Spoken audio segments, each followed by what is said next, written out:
안녕하세요. 최종일입니다. 오늘은 개발자에서 엔지니어에서 이제 세일즈 엔지니어로 직무를 전환하고 싶어하는 어떤 그런 분들에 대해서 좀 얘기를 해볼게요. 실제 제가 공개 세미나 이렇게 하다 보면은 이런 분들이 굉장히 많으세요. 현재 제가 이제 뭐 개발자다, 아니면 뭐 시스템 엔지니어다, 이런 일을 기술적인 일 엔지니어로서 하고 있는데, 이제 제가 이제 경력도 좀 쌓이고 좀 더 비전이 좋은 어떤 세일즈 엔지니어 역할을 좀 해보고 싶다. 솔루션 아키텍트 역할을 해보고 싶다. 뭐 이제 이런 이제 프리세일즈 업무죠. 이런 걸 하고 싶어하는 분들이 굉장히 많습니다. 그래서 이분들이 이제 제 세미나에 오셔서 뭘 준비해야 됩니까? 어떤 역량이 좀 필요한 것 같습니까? 이제 이런 얘기를 좀 질문을 많이 하세요. 그래서 오늘은 거기에 관련된 얘기를 좀 말씀드려볼까 합니다. 첫 번째로 이제 요 내용을 좀 먼저 설명을 좀 드릴게요. 이거는 제가 책을 쓰기 전에, 프리세일즈라는 책을 쓰기 전에 이제 책에서 사용할 어떤 백데이터를 만들기 위해서 설문조사한 내용입니다. 설문조사한 내용의 어떤 결과죠. 그래서 현직 프리세일즈들, 세일즈 엔지니어, 뭐 솔루션 아키텍트 이런 사람들에게, 현직들에게 이제 물어봤어요. 본인이 현재 하고 있는 이 역할을 하기 위해서, 프리세일즈나 세일즈 엔지니어 역할을 하기 위해서는 어떤 역량이 굉장히 중요한 것 같습니까? 라는 좀 질문을 드렸어요. 그랬더니 이렇게 이제 5개로 좀 정리가 되는 것 같습니다. 첫 번째, 전문성 얘기가 이제 기본이죠. 어떻게 보면 이제 기술 전문성을, 특히나 기술 리더십을 얘기하는 겁니다.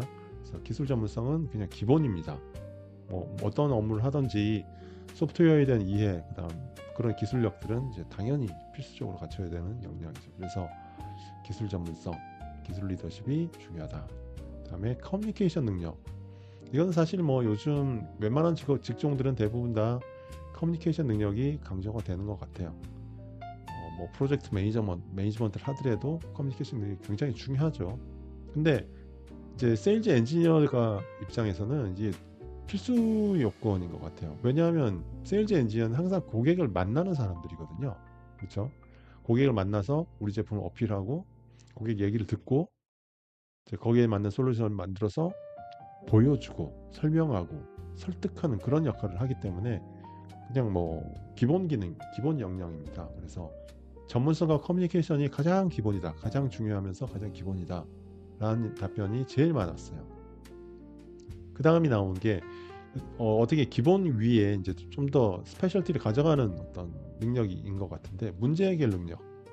여기서 문제 해결 능력 같은 경우는 이제 코딩 능력을 의미하지는 않아요. 문제 해결 능력은 예를 들어서 고객이 우리가 갖고 있는 문제가 이러이러하다 라고 본인들이 어떤 페인 포인트를 얘기할 거잖아요. 그걸 듣고 어떻게 보면 이제 요구사항이죠. 그 요구사항을 듣고 분석하고, 그럼 이 문제를 해결하기 위해서는 어떤 기능들을 어떻게 잘 조합을 해서 이 문제를 해결할 수가 있다 라는 부분을 찾아내야 돼요. 그리고 그걸 실제로 이제 만들어서, 솔루션을 만들어서 고객에게 보여주고, 이런 능력들이 필수적이죠. 그래서 문제 해결 능력이 그 다음으로 좀 중요한 역량으로 선정이 되었습니다. 그 다음에 앞서도 말씀드렸다시피 이제 고객 이해는 기본입니다. 저희는 항상 고객을 만나는 사람들이에요.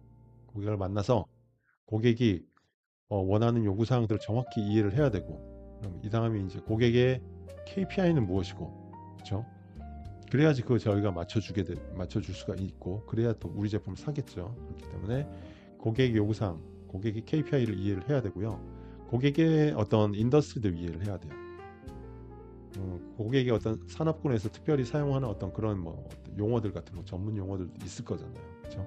그다음에 특별히 그 영역에서 요즘 유행하고 있는 어떤 기술 트렌드 같은 것들도 이해를 해야 되기 때문에 고객의 어떤 산업군, 뭐 그런 아니면 고객의 경쟁사, 이런 어떤 정보들이 반드시 필요합니다. 그래야 고객과 저희가 말을 섞으면서 입장을 이해하고, 그래야 또 고객도 이 사람은 우리 도메인을 이해를 하고 있구나 라는 것 때문에 이제 저에게 마음을 열고, 그래서 어떤 고객 이해에 대한 부분들이 굉장히 좀 중요하다, 이런 답변이 많았습니다. 기술 전략 수립 같은 경우도 이제 중요하죠. 기술 전략 같은 경우 특히나 저희가 만약에 어떤 시장 독점적인 모든 우리 솔루션이 그냥 오로지 시장에는 우리밖에 없다, 뭐 이런 상황은 없잖아요, 거의 대부분. 그래서 우리가 판매하려고 하는 어떤 솔루션들은 보면 항상 대부분이 다 우리의 경쟁사들이 있습니다. 그렇죠? 그렇기 때문에 그 경쟁 관계에서 우리가 우위를 차지하기 위해서 반드시 어떤 좀 더 나은 기술 전략, 고객을 설득하기 위한 더 나은 어떤 논리, 고객의 어떤 상황을 잘 조합한, 그래서 고객의 페인 포인트를 가장 잘 긁어줄 수 있는 더 나은 전략을 세우는 능력들이 굉장히 중요합니다. 그래서 여러 가지 분석 작업들도 많이 하게 돼요. 그래서 총 이렇게 한 5가지 정도의 어떤 기술 역량, 스킬셋이 중요하다라는 답변을 좀 받았습니다. 좀 동의하시나요? 자, 이거 내용을 좀 기본으로 해가지고 다음 영역으로 좀 설명을 좀 드려볼게요. 제가 실제로 이제 만나는 어떤 멘토링을 하거나 저에게 질문을 하는 이런 분들을 만나보면 그분들이 현재 하고 있는 어떤 직종의 특성에 좀 따라서 뭐랄까 현재 겪고 있는 문제들이 좀 다르다는 걸 좀 느꼈어요. 무슨 말이냐면 첫 번째 이제 개발자들이 흔히 이제 개발자 출신들이 세일즈 엔지니어가 된 다음에 많이 하는 실수 중에 하나가 뭐냐면 고객사에 방문해 가지고 제품 설명을 한 다음에 고객이 이런 것도 되느냐라는 질문을 했어요. 근데 이제 우리 제품에 그 기능이 아직까지는 없단 말이죠. 근데 그 자리에서 이 개발자 출신들은 머릿속으로 이렇게 개발하면 금방 만들어질 것 같다 라고 생각을 해서 커밋을 해요. 금방 만들 수 있으니까 내가 돌아가서 만들어도 한 일주일이면 될 것 같아, 이제 이런 생각들을 해서 이거 만들 수 있습니다, 지원하겠습니다, 뭐 이렇게 이제 커밋을 하는 경우들이 있죠. 근데 이제 알다시피 소프트웨어 벤더들은 그렇게 쉽게 제품의 기능들을 뭐 추가하고 이러기가 쉽지가 않아요. 그렇죠? 특히나 이제 회사 규모가 커질수록 버전 관리도 해야 되고 팀으로 돌아와서 제품의 로드맵하고도 맞춰봐야 되고 등등등의 제약이 있습니다. 그래서 그 자리에서 듣고 개발하면 되겠다라고 쉽게 결정할 수가 없다라는 거죠. 그래서 이제 그런 부분에 좀 답답함을 느끼시는 경우들도 많이 봤고요. 근데 또 그렇게 하다가 약속을 해버리고 와서 사고가 터지는 어떤 그런 일들도 발생을 합니다. 그래서 되게 조심해야 돼요. 저희가 이제 뭐 SI, 그러니까 코딩으로 오로지 코딩으로 뭔가 프로젝트를 딜리버리한 어떤 그런 SI 업체가 아니고 소프트웨어 벤더라면은 특히나 그 부분은 굉장히 좀 조심을 하셔야 됩니다. 다음에 시스템 엔지니어하고 시스템 운영자는 공통점들이 좀 있는 것 같아요. 굉장히 테크니컬 하신 분들이에요. 굉장히 기술력이 좋은 분들이라는 공통점이 있습니다. 굉장히 깊이 알죠. 깊이 잘 알고 있는데, 그러다 보니까 제품의 기능을 설명하라 라고 하면 굉장히 잘하세요. 그렇죠? 잘 알고 있는 내용들이니까 이제 잘 전달하신단 말이죠. 근데 예를 들어서 고객 대면하는 자리에서 고객사에 뭐 CFO가 앉아 계세요. CEO가 앉아 계세요. 이런 분들한테 기능 설명하면은 그분들을 못 알아들으시거든요. 그래서 저희도 항상 이제 학습을 시킬 때 이제 그렇게 얘기합니다. 비즈니스 가치를 설명해야 된다. 그래서 우리 제품으로 당신들이 얻게 되는 혜택이 뭔가를 설명해야지 구매한다. 기능만 설명해서는 안 된다. 이런 얘기 많이 하거든요. 그런 부분을 되게 힘들어하세요. 기능 소개는 잘하겠다, 기술적인 설명을 잘하겠는데 C레벨 커버리지를 한다든지, 그래서 고객이 얻게 되는 어떤 혜택을 설명한다든지 가치를 설명하는데 굉장히 좀 어려움을 겪는 걸 많이 봤어요. 그런 경우들이 많습니다. 연습을 해야 되죠. 그다음에 이제 시스템 운영자 같은 경우도 한번 생각해 볼게요. 시스템 운영자 같은 경우는 가장 보편적으로 말하는 어떤 활동들이 어떤 시스템에 장애가 생겼어요. 그래서 케이스가 열립니다. 버그가 발견됐어요. 이럴 때 케이스를 오픈된 케이스를 받아서 자기가 해결을 하고 케이스를 닫죠. 이제 이런 어떤 업무 방식이 많다라는 거는 어떻게 보면 이제 좀 수동적이에요. 어떤 일이 생겨야만 나한테 일이 생기는. 근데 반면에 세일즈 엔지니어 같은 경우는 저희가 찾아가야 돼요. 고객을 찾아가서 저희 제품 좋습니다, 저희 제품 구매하십시오, 이렇게 먼저 다가가야 되는 어떤 그런 직종이라는 거죠. 그렇기 때문에 그 부분에 뭔가 좀 프로액티브하게 고객을 찾아가고 먼저 전화해서 약속 잡고 뭐 이런 것들에 좀 이제 어려움을 겪는 분들을 많이 봤습니다. 자, 이런 경우들도 좀 힘들어 하시는 분들 많았고요. 기술 지원 같은 경우도 있습니다. 뭐 서포트 팀이죠. 서포트 팀 같은 경우는 제 동료들 중에서도 이제 그 서포트 팀을 하거나 뭐 템이라고 해서 테크니컬 어카운트 매니저 뭐 이런 역할들을 하시는 분들이 계세요.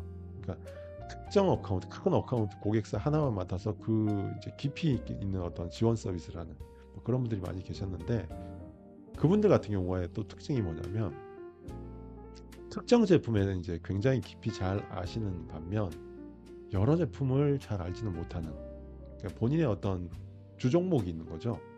그런 분들이 많이 있습니다. 그래서 이분들 같은 경우는 우리 제품에 한 서너 가지를 묶어서 뭐 통합 제안을 한다든지 이럴 때 통합 아키텍처를 그리고 이런 거에 굉장히 좀 어려워하시는 경우들이 많았어요. 그래서 단품에 대해서는 굉장히 좀 어떤 깊은 지식을 가지고 있는 반면 여러 제품을 두루두루 잘 알아서 묶어서 딜리버리 할 수 있는, 설명할 수 있는 그런 능력들을 키우는데 좀 많이 힘들어 하시는 걸 봤습니다. 근데 반면에 저희가 뭐 이렇게 이제 겪고 있는 어려움들에 대해서 설명을 드렸는데, 결국은 이것도 팀에서 이제 뭐 교육을 시키고 충분히 온보딩 할 수 있는 시간을 주고 경험을 쌓다 보면은 결국은 다 해결이 됩니다. 그렇기 때문에 팀에서 특히 이제 매니저들이 그 부분을 잘 좀 학습할 시간을 주고 이렇게 좀 뭐 동기부여를 좀 해주고 이런 어떤 작업들을 좀 해주시면 금방 또 이렇게 잘 적응하시는 모습들을 많이 봤어요. 그래서 기술력이 있는 분들은 특히나 기술력이 있기 때문에 그걸 어떻게 좀 잘 포장하고 잘 설득하고 그 위에 논리를 얻고 이런 것들만 조금 이제 트레이닝을 받으면 금방 또 적응할 수 있다. 그래서 가능하니까 어렵지만 불가능한 건 아니다. 그런 측면이 있습니다. 자, 그 다음에 이제 이 부분을 좀 설명드리고 싶어요. 당장 이제 뭐 직무 전환을 위해서 뭐 다른 회사로 저희가 지원을 한다라고 한번 생각해 볼게요. 제가 이제 솔루션 아키텍트 팀의 팀장을 했었습니다. 근데 그때 보니 당연히 이제 뭐 팀원들 뽑는 하이어링 매니저 역할을 많이 했었죠. 그래서 인터뷰를 하고 서류 검토를 하고 이런 작업들을 많이 했는데, 그때 제가 이력서를 보면서 좀 많이 안타까웠던 부분들에 대해서 좀 설명을 드리려고 합니다.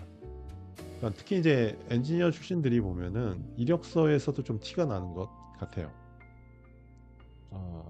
이거는 엔지니어가 쓴 이력서다. 누가 봐도 이제 티가 납니다. 그래서 이제 대표적인 게 본인이 했던 활동 중심을 나열된 어떤 그런 이력서들을 굉장히 많이 보게 돼요. 저는 이제 물론 이제 보면은 이 사람이 어떤 능력이 있구나. 그래서 뭐 저도 기술을 이해를 하고 있으니까 그래서 그래도 그나마 잘 이해를 하는 편인데, 저랑 같이 이제 인터뷰에 들어오시는 분들이 또 있죠. 영업팀에서 들어올 수도 있고 인사팀에서 들어옵니다. 근데 이분들은 기술적인 내용만, 활동만 나열되어 있는 이력서를 보고는 그래서 이 사람들이 우리 회사에 필요한 사람이야? 와서 우리 회사에서 어떤 기여를 할 수 있지? 이걸 잘 이해를 못 하세요. 그러다 보니까 제가 보기에는 굉장히 기술력이 좋은 분이고 한데 그분들에 의해서 떨어지는 경우들을 굉장히 많이 보게 됩니다. 그래서 제가 꼭 이제 드리고 싶은, 강조하고 싶은 말씀 중에 하나가 이 페이지예요. 이력서 반드시 다르게 써야 됩니다. 현재 있는 어떤 엔지니어, 개발자 어떤 스펙으로 꽉 채워져 있는 그런 이력서는 반드시 갈아엎으셔야 돼요. 예를 들면 이렇습니다. 왼쪽에 이런 내용도 쭉 이제 나열을 하시죠. 지금 이력서에 제가 어떠한 뭐 제품을 개발했다, 프로토타입을 개발했다, 그리고 이러이러한 버그, 뭐 장애, 트러블 슈팅 같은 것들을 어떤 걸 했다, 시스템 설계 어떤 걸 많이 했었다, 성능 최적화도 제가 많이 했었다, 데이터 분석 뭘 어떤 환경에서 했다. 이렇게 이제 어떻게 보면 기술적인 활동 중심의 나열이에요. 앞에 말씀드렸던 그런 상황인 거죠. 이렇게 설명하면은 그래서 뭘 했다는 거지? 회사에 어떤 가치를, 어떤 기여를 했다는 거지? 전혀 보이지가 않아요. 그래서 이런 내용들을 하나씩 바꾸셔야 됩니다. 예를 들어 볼게요. 프로토타입 개발 많이 했습니다 라고 할 게 아니라 고객 대상, 잠재 고객 대상으로 저희가 POC를 하면서 실제 딜을 수주하는데 내가 어떻게 기여를 했다. 두 번째, 버그 수정이 트러블슈팅 진짜 오랜 기간 많이 했습니다. 뭐 그래서 이제 뭘 기여했다는 거냐 라는 부분이 이제 안 보인다는 거죠. 그래서 고객 중심으로 저희가 고객을 어떻게 도와서 우리 비즈니스에 어떤 도움이 되었다 로 이제 언어를 바꾸셔야 돼요. 아시겠죠? 시스템 설계도 마찬가지입니다. 어떤 고객사에서 제가 아키텍처 설계를 해서 사전에 리스크를 충분히 걸러내는 그런 어떤 가치를 만들어냈다. 성능 최적화해서 고객의 어떤 시스템 속도가 60% 이제 개선되고 고객이 굉장히 만족스러워 했고 저희랑 어떤 추가적인 계약 연장을 하게 되었다. 실제 비즈니스 가치, 고객이 얻게 되었던 혜택 중심, 데이터 분석했다. 이게 아니라 고객이 얻게 된 혜택 있죠. 데이터 분석으로 고객 사용 데이터 분석을 통해서 우리 입장에서도 어떤 추가적인 업셀 기회를 내가 만들어냈다.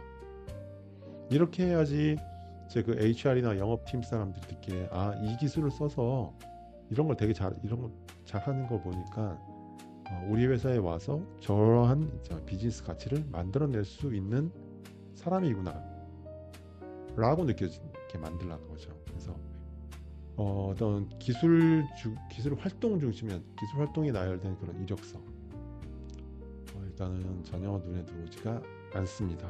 그리고 선택되지도 않아요. 그렇기 때문에 이력서부터 먼저 이렇게 좀 다르게 작성을 하시라라는 부분을 말씀을 좀 드렸습니다.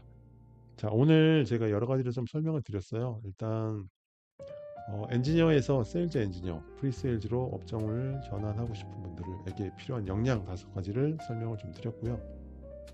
전문성, 기술 전문성, 커뮤니케이션, 문제 해결 능력, 고객 이해, 어떤 기술 전략 수립.